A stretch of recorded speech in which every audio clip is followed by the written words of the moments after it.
how many times has the Fed raised rates? Help the president here. You mentioned 2 rates earlier, but how many times do they raise rates through 2019? We're there now. I think another 4 times in 2019. 2 plus 4 equals 6.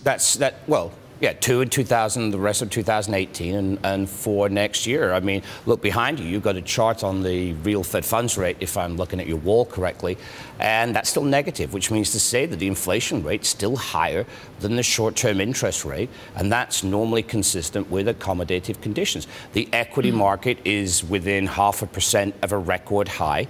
I don't see where we've had any tightening, reduced accommodation by the Fed with a rate hike so far. You have been the leading voice in market economics on the idea that higher rates is a good signal for this American economy.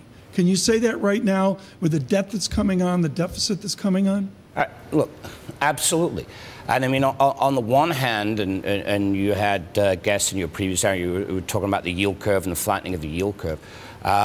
Long-term interest rates still remain very low.